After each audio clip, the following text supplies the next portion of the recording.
माननीय chairman sir,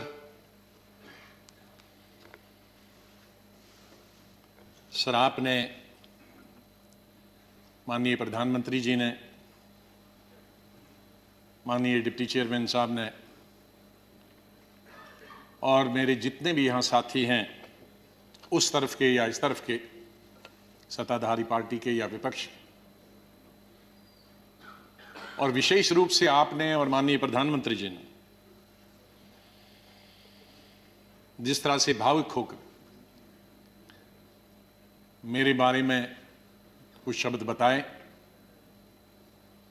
मैं बड़ी सोच में पड़ गया कि क्या कहूं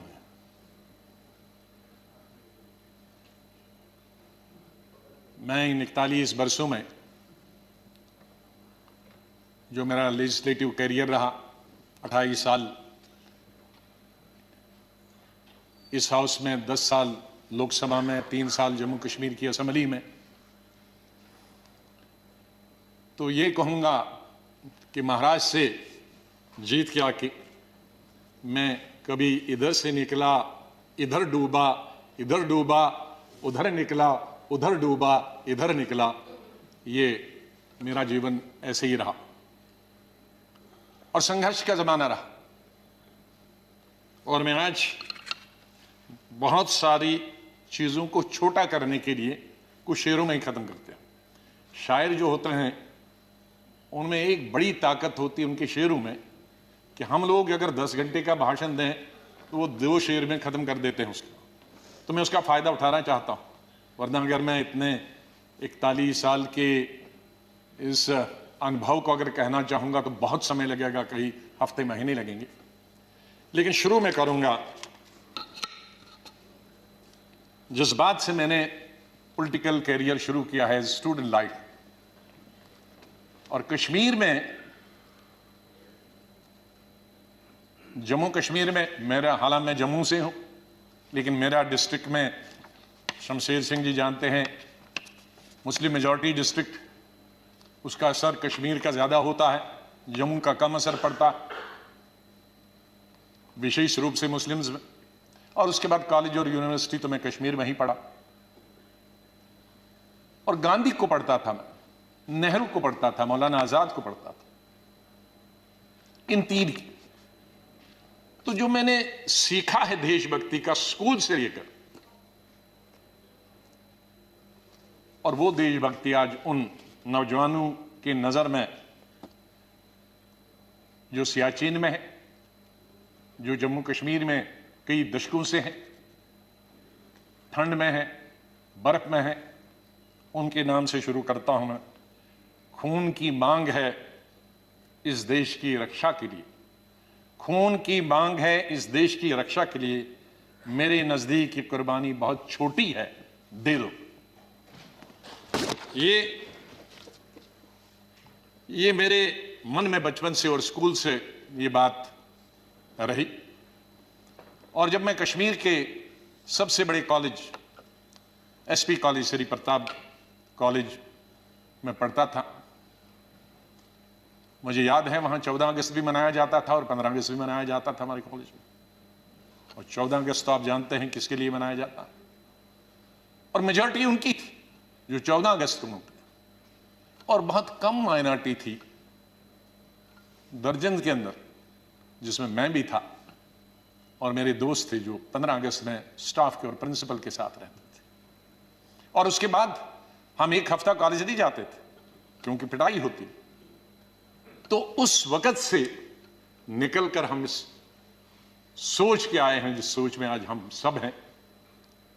और मुझे खुशी है इस बात की कि इस सोच को बहुत सारे लोगों ने, और मैं बधाई देता हूं दूसरी पार्टीज को भी, वहां नेशनल कॉन्फ्रेंस हो, पीडीपी हो, बीजेपी तो शुरू से ही कौमी धारा की पॉलिटिक्स में थी, वो भी आहिस्ता आहिस्ता बड़े पैमाने पे आए और कश्मीर आगे बढ़ा। मेरी हमेशा ये सोच रही कि हम बड़े खुशकिस्मत हैं, जन्नत हिंदुस्तान ही। मैं तो आजादी के बाद पैदा हुआ, लेकिन आज गूगल के जरिए मैं पढ़ता हूं, देखता हूं, सुनता हूं, यूट्यूब के जरिए पढ़ता हूं, मैं उन खुशकिस्मत लोगों में हूं जो पाकिस्तान कभी नहीं गया। लेकिन जब मैं पढ़ता हूं कि वहां किस तरह के हालात हैं पाकिस्तान के अंदर, तो मुझे गौरव महसूस होता है, मुझे फख्र महसूस होता है कि हम हिंदुस्तानी मुसलमान हैं। और बल्कि अगर मैं आज कहूंगा विश्व में किसी मुसलमान को अगर गौरव होना चाहिए, वो हिंदुस्तान के मुसलमान को गौरव होना चाहिए। हमने इन पिछले 30-35 सालों से अफगानिस्तान से लेकर इराक से लेकर और कुछ सालों पहले से देखे कि किस तरह से मुस्लिम देश खत्म हो जा रहे हैं एक दूसरे के अंदर और एक दूसरे से लड़ाई करते हुए। वहां हिंदू तो नहीं है, वहां कोई क्रिश्चियन तो नहीं है, वहां दूसरा तो नहीं है जो लड़ाई कर रहा है, आपस में लड़ाई कर रहे हैं। और जो कल्चर है, हमदर्द तो लोग पाकिस्तान के बहुत थे, सुनने में आया है, मैं कभी गया नहीं। लेकिन जो समाज में बुराइयां हैं, दूसरे मुल्क के बारे में नहीं कहना चाहिए, लेकिन हम गौरव से यह कह सकते हैं कि हमारे मुसलमानों में वो बुराइयां खुदा न करे कि कभी भी लाए। तो आज हम गौरव से यह कह सकते हैं। लेकिन यहां मेजॉरिटी कम्युनिटी को भी 2 कदम आगे बढ़ने की जरूरत है, तभी मेजॉरिटी कम्युनिटी 10 कदम आगे बढ़ी। मेरी हमेशा यह सोच रहेगी, पता नहीं शमशेर सिंह जी ने मेरी कश्मीर की चीफ मिनिस्टर बनने के बाद पहली पब्लिक मीटिंग के बारे में कभी सुना है कि नहीं। मैं जब सीएम बना तो पहली पब्लिक मीटिंग सीएम के तौर पे, आपको आश्चर्य होगा कहां ली होगी, वो मैंने सोपुर में ली, जहां के सोपुर में कोई कई दशकों से पब्लिक मीटिंग कोई कर नहीं सकता, आज भी नहीं कर सकता। शहर में तो नहीं की, लेकिन उसी कॉन्स्टिट्यूंसी में की जहां गिलानी साहब हैं, जो गिलानी साहब वहां से 3 दफा एमएलए चुन के आए। और उस पब्लिक मीटिंग में मैंने क्या कहा था कि मेरी सरकार जम्मू कश्मीर के लोगों की सरकार हो, और अगर मेरी सरकार का कोई मंत्री धर्म की बुनियाद पर, मजहब की बुनियाद पर और पार्टी की बुनियाद पर इंसाफ करेगा तो मुझे शर्म आएगी कि ऐसा मंत्री या ऐसा अफसर मेरे साथ काम कर रहा। तो मैं उसी सोच का हूं कि जहां भी जाएं मुझे प्यार मिला लोगों का, बहुत प्यार मिला। आनंद शर्मा जी ने जैसे बताया, शरद जी ने जैसे बताया कि उनको तो बहुत अरसे से जानता, मुझे सौभाग्य मिला और उसके लिए मैं बधाई देना चाहता हूं और धन्यवाद करता हूं। आज वो जिंदा नहीं, इंदिरा गांधी जी का, संजय गांधी जी का, जिनकी वजह से मैं यहां पहुंचा और फिर काम करने का अवसर मुझे तकरीबन 5 अध्यक्षों के साथ मिला और 4 या 5 प्राइम मिनिस्टरों के साथ मंत्रिमंडल में काम करने का मिला। लेकिन अवसर यह मिला कि मैं हिंदुस्तान के सभी 35-36 यूटीज और स्टेटों का इंचार्ज करने का अवसर मिला। तो आज मेरे दोस्त, भाई, बहनें, मैं ये कह सकता हूं कि अंडमान से लेकर और लक्षद्वीप तक और कश्मीर से लेकर कन्याकुमारी तक, सिक्किम से लेकर गुजरात तक, ये बहुत एक चीज कमाई, बहुत कुछ सीखा मैंने इस पार्लियामेंट। मुझे अवसर मिला पार्टी के जनशक्ति या मंत्री के रूप में, वो इंदिरा जी के वक्त में मिला, राजीव जी के वक्त में मिला, सोनिया गांधी जी के वक्त में वो अवसर उन्होंने मुझे प्राप्त कराया, राहुल गांधी जी के वक्त में, और मुझे शायद बहुत सारे कम लोगों को ये अवसर प्राप्त हुआ होगा कि जो अपनी उम्र से दुगने के लोग थे और बड़े लीडर थे, उनके साथ पार्टी की तरफ से मीटिंग करने का मौका मिला और पार्टी के साथ कई नेगोशिएशन करने का मौका मिला।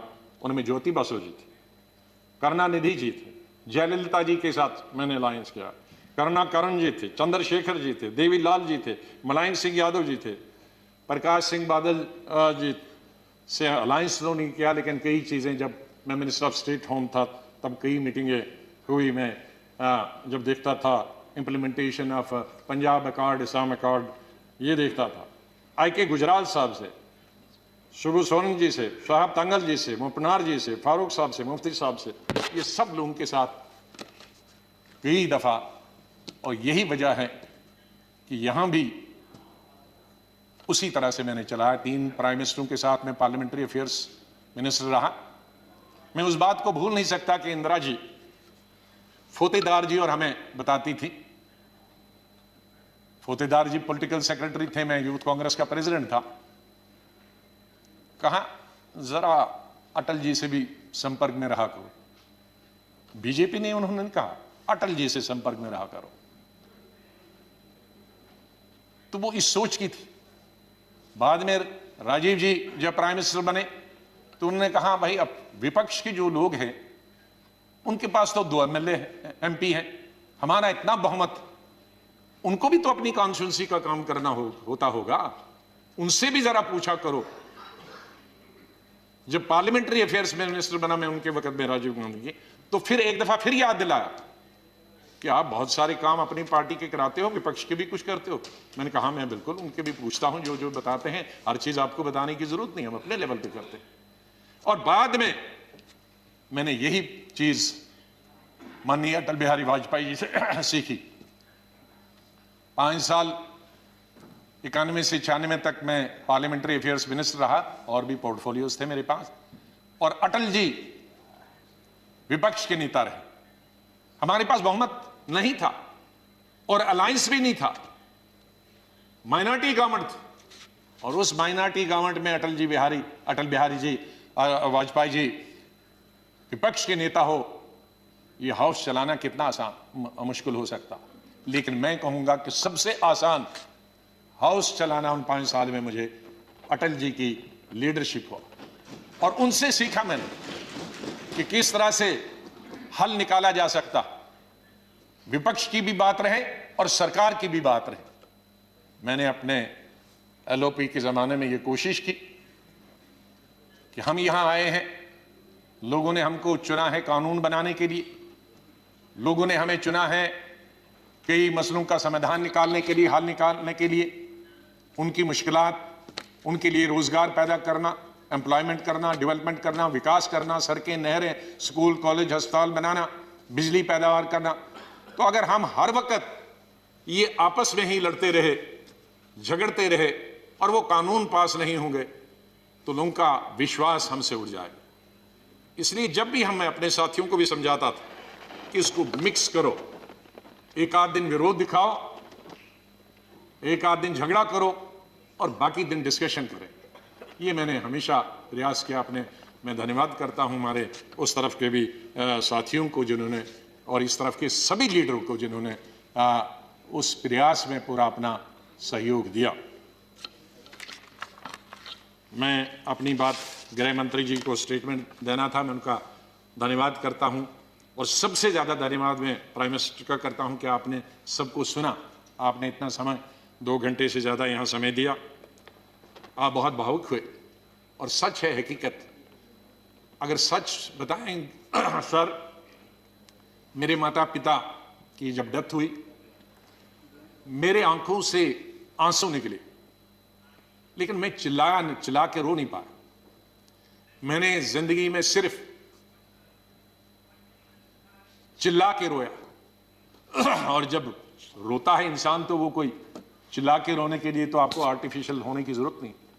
वो थी पहली संजय गांधी की मौत, इंदिरा गांधी की मौत, राजीव गांधी की मौत, अलग अलग जगह थी, क्योंकि तीनों मौतें अचानक हो गई थी। शायद अगर नेचुरल मौत होती तो वो चीख नहीं निकलती। और चौथी थी जब सुपर सोनामी आ गया था उड़ीसा में 99। मैं हॉस्पिटल गया अपने पिताजी को दिखाने के लिए और उन्होंने कहा कि इनको गैलेपिंग कैंसर है। मुझे तब तक ये गैलेपिंग कैंसर का नहीं, कैंसर मालूम, गैलेपिंग। तो मैंने पूछा इसका क्या मतलब हुआ, कि ज्योग्राफिकल रेशो से बढ़ता है, 2 का 4, 4 का 8, 8 का 16, 16 का 64, जो बढ़ जाता है। और इसकी अपर लिमिट है 21 दिन। तो 21 दिन आप कहीं मत जाओ। दोपहर को मैं ये लेके आया और सुबह हमने प्रोग्राम बनाया कहीं जाने का, इनको घुमाएंगे। मिसेस गांधी का शाम को फोन आया कि वहां साइक्लोन है, कोई दूसरे जनरल सेक्रेटरी हैं वो जाना नहीं चाहते और तुम ही जा सकते हो। अब मैं उनको कहता कि मैं, अगर मेरे डॉक्टर ने ये कहा है तो कहेंगी बहाना कर रहा। तो मैं अपने पिताजी को छोड़कर, मैंने कहा 2 दिन में वापस आऊंगा। गुजरात के ये उड़ीसा के लोगों के लिए एक नई बात कहता हूँ, क्योंकि इसका लुल्लू इसका गवाह था, वो इस दुनिया में नहीं रहा।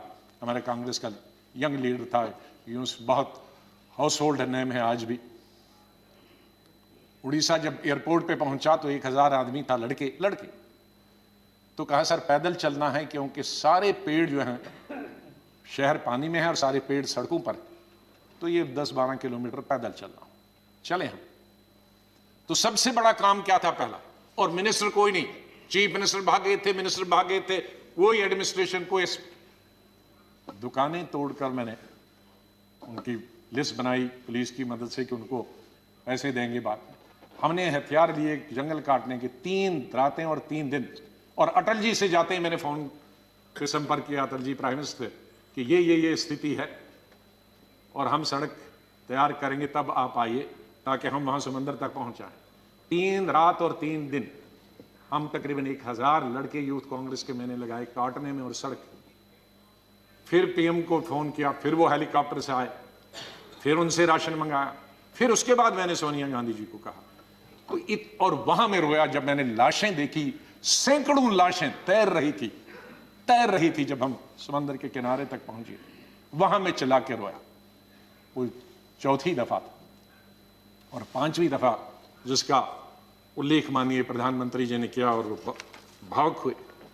मैं 2005 में जब चीफ मिनिस्टर बना नवंबर में, और मई में जब दरबार कश्मीर में खुला, तो मेरा स्वागत गुजरात के मेरे भाइयों और बहनों की कुर्बानी से हुआ। मैं अभी 2 ही दिन पहले पहुंचा था, तो वहां स्वागत करने का मिलिटेंट का यही तरीका था कि आप हत्या करो गरीबों की, तो वही स्वागत होता। उसका मतलब था कि हम हैं, इस गलतफहमी में न रहना। निषाद बाग जो कि राजभवन के साथ, वहां बस से उस पर लिखा था गुजरात की बस, उसमें हमारे तकरीबन 40-50 गुजरात के हमारे भाई बहनें टूरिस्ट, उस पे उन्होंने ग्रेनेड लगाया और मेरे ख्याल में दर्जन से ज्यादा लोग वहीं हताहत हो गए और कई जख्मी हो गए। मैं फौरन तुरंत जगह पे पहुंचा, लेकिन तब तक पुलिस ने वो हटा दिया था। फिर मैं जैसे माननीय प्रधानमंत्री जी, इन्होंने भी डिफेंस मिनिस्टर से बात की, मैंने प्रधानमंत्री जी से बात की, जहाज आया मी-8 उनको लेने के लिए। लेकिन जब मैं एयरपोर्ट पे पहुंचा तो जाहिर है सिक्योरिटी वाले कहते हैं कि सीएम आ रहे हैं, सीएम आ रहे हैं। एयरपोर्ट पे ये सब जाने के लिए तैयार थे। हमारे जख्मी भाई, छोटे छोटे बच्चे। तो जब मैं एयरपोर्ट पे पहुंचा तो इन बच्चों ने, जिसका किसी का पिता मर गया था, किसी की मां मर गई थी, वो रोते रोते मेरे टांगों से जब लिपट गए तो मैं जोर से मेरी आवाजें निकल गई, ए खुदा ये क्या तुमने किया। मैं कैसे जवाब दूं इन बच्चों को, मैं कैसे जवाब दूं उन बहनों को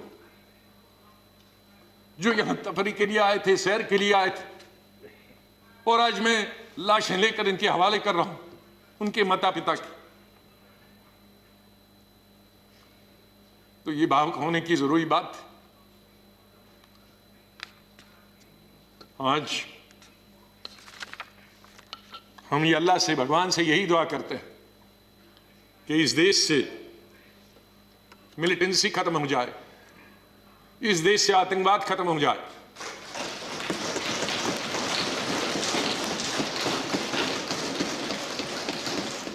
हजारों हमारे सिक्योरिटी फोर्सेस के, आर्मी के, पैरामिलिट्री फोर्सेस के, पुलिस के जवान मारे गए, सिविलियन कई क्रॉस फायरिंग में मारे गए। हजारों हमारी बेटियां और माएं आज बेवा, शायद उनका पति किसी का मिलिटेंट भी, क्योंकि मिलिटेंट होंगे, कई क्रॉस फायरिंग। कश्मीर के हालात ठीक हो जाएं। मैं इससे पहले कि कुछ अशार बोलूं, पहले मैंने अपनी फौजियों के नाम बताया था, लेकिन ये शेर मैं बोलना चाहता हूं मेरे कश्मीरी पंडित भाइयों और बहनों के लिए। जब मैं कश्मीर में पढ़ता था तो सबसे ज्यादा वोट में यूनिवर्सिटी में जब जीत के आता था तो कश्मीरी पंडित मेरे सबसे ज़्यादा लड़कियां वोट देते थे। बहुत सारे लोगों को मालूम नहीं कि कश्मीर में लड़कियां हिंदुस्तान के मुकाबले में सबसे ज़्यादा, जम्मू में नहीं, कश्मीर में, जिस वक्त मैं एमएससी कर रहा था तो साइंस में तकरीबन 50% लड़कियां होती थी और आर्ट्स में 90%। तो ओवरऑल ज़्यादा लड़कियां पोस्ट ग्रेजुएशन पढ़ती थी। तो मैं जब यूनिवर्सिटी का इलेक्शन लड़ता था तो हमारे कश्मीरी पंडित लड़के हों या लड़कियां, सबसे ज़्यादा वोट मुझे 100% मिलते थे, मैं 99 भी नहीं कहूँ। दोस्त हैं आज वो बिखरे हुए, मुझे बहुत अफसोस होता है जब मैं उनसे मिलता अपने क्लासमेट्स। ये उन कश्मीरी मेरे भाई पंडितों के नाम जिनके जो घर से बेघर हो गए, उन कश्मीरी बेवाओं के जो बेवाएं हुई हैं और बच्चे हुए और जो वहाँ से बिछड़ गए, उनके लिए शेर अर्ज करता हूँ। गुजर गया, और ये हमारा जो आज मुद्दत खत्म हुई इसके लिए भी कह सकता हूँ, गुजर गया वो जो छोटा सा एक फसाना था, गुजर गया वो जो छोटा सा एक फसाना था, फूल थे, चमन था, आशियाना था। गुजर गया वो जो छोटा सा एक फसाना था, फूल थे, चमन थे, था, आशियाना था। न पूछ उजड़े नशे मन की दास्ता, घोंसला उजड़ गया। न पूछ उजड़े नशे मन की दास्ता, न पूछ थे 4 तिनके मगर नाम आशियाना तो था। तो हम उस आशियाने को, आप दोनों यहां बैठे हैं, उसको फिर आशियाना बनाए जो इस वक्त उजड़ा हुआ है, उसके लिए हम सबको प्रयास करना। और मुझे, जैसे मैंने बताया, बहुत काम कर चुके हैं, सेवा कर चुके हैं, आशीर्वाद सबका मिला है। मैं यही कहूंगा, दिल ना उम्मीद तो नहीं नाकाम ही तो है, दिल ना उम्मीद तो नहीं नाकाम ही तो है, लंबी है गम की शाम शाम ही तो है। कितनी लंबी होगी, सवेरा तो आई, विंटर में जरा लंबी होती है, तो लंबी है गम की शाम मगर शाम ही तो है, सवेरा तो फिर आ जाएगा। और आखिर में ये कहूंगा, चाहे हम याद यहां ना होंगे, लेकिन फिर उसके लिए कहूंगा, बदलेगा न मेरे बाद भी मौजूए गुफ्तगू, बदलेगा न मेरे बाद भी मौजूए गुफ्तगू, मैं जा चुका हूंगा फिर भी तेरी महफिलों में रहूंगा। माननीय चेयरमैन साहब, मैं आपका बहुत बहुत धन्यवाद करता हूं। आपके साथ काम करने का मुझे अवसर मिला। आप जब पार्टी के अध्यक्ष थे तब भी हमारी मुलाकात होती थी, जब आप मंत्री बने तब भी बात होती थी, जब यहाँ चेयरमैन बनने से, वाइस प्रेसिडेंट आप बनने से पहले आप पार्लियामेंट्री अफेयर्स मिनिस्टर थे और मैं एलओपी था, तब भी हमारे संपर्क है। लेकिन जिस तरह का आशीर्वाद, जिस तरह का प्रेम, जिस तरह का प्यार आपका चेयरमैन के तौर पे मिला और वो जो गाइडेंस मिली, उसके लिए मैं हमेशा ऋणी रहूँगा, धन्यवाद करता हूँ उसके लिए, और आपके स्नेह और प्यार के लिए मैं हमेशा धन्यवाद करता हूँ। माननीय प्रधानमंत्री जी, कई दफ़ा टोका टोकी हुई और आपने कभी बुरा नहीं माना। एलओपी के वक्त में बड़ी बड़ी लंबी स्पीचें आपकी हुई, मेरी हुई, खास करके राष्ट्रपति के अभिभाषण पर, उसमें लंबी तकरीर होती थी। कभी हम कुछ एलओपी की जिम्मेदारी करते थे, लेकिन आपने व्यक्तिगत तौर पर उसे कभी अपने खिलाफ नहीं लिया। हमेशा भी आपने पर्सनल कॉन्टेक्ट्स को और पार्टी की जो जिम्मेदारी है उसको दूर रखा। कभी ईद हो, दिवाली हो, बर्थडे हो, उसमें बराबर आपने कभी भी कमी नहीं की फोन करने की। सबसे पहले या तो मेरे पार्टी प्रेसिडेंट का आता था या आपका आता था, 2 आदमियों का तो अनिवार्य, हमारे प्रधानमंत्री और कांग्रेस प्रेसिडेंट मिसेस गांधी। और आपने हमेशा बताया कि कभी अपनी स्टेट के बारे में हो और कोई काम हो तो मुझे आप कभी भी बताना। मुझे याद है जब मैं राज्यसभा इलेक्शन लड़ने गया तो आपने कुछ कहा कि भाई आपको कुछ जरूरत है, मेरे का वो तो लड़ाई है, आपका कैंडिडेट है, मैं कैंडिडेट हूं, उसमें आप कुछ नहीं कर सकते। तो ये एक पर्सनल टच जो होता, आदमी भावुक हो जाता है, आदमी सेंटिमेंटल हो जाता है, आदमी इमोशनल होता है। और मेरे संपर्क तो विपक्ष के साथ आज से नहीं, जब पहली दफा मैं MOS बना था तब से लेकर आज तक, क्योंकि हम मिलके ही देश को चला सकते हैं, लड़ाई करके गालियां देकर नहीं कर सकते। हम अपनी बात अपने भाषणों के जरिए कर सकते हैं। मैं आपका बहुत धन्यवाद करता हूं। मैं माननीय डिप्टी चेयरमैन साहब, मेरे यहाँ हम बेंचमेट रहे, वो हमेशा मुझे याद रहेगा। बहुत सिंपल आदमी है, स्ट्रेट फॉरवर्ड है। कभी कभी हम नाराज़ होते हैं स्ट्रेट फॉरवर्ड, लेकिन स्ट्रेट फॉरवर्ड हमेशा वो लोग नाराज़ होते हैं।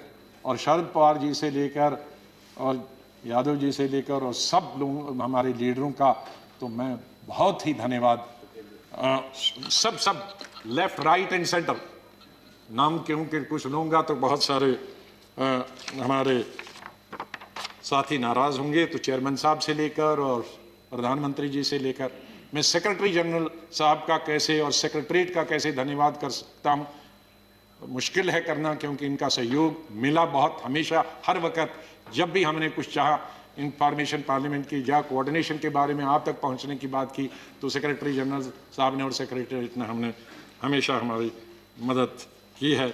और आखिर इस शेर से मैं आपसे विदाई लेता हूं, और इंशाल्लाह हम मिलते रहेंगे, चाहे यहाँ नहीं मिले लेकिन आगे एक दूसरे के पास आ जा सकते हैं। नहीं आएगी, मैं आप लोगों से बोल, नहीं आएगी याद तो बरसों नहीं आएगी, मगर जब याद आओगे तो बहुत याद आओगे। धन्यवाद।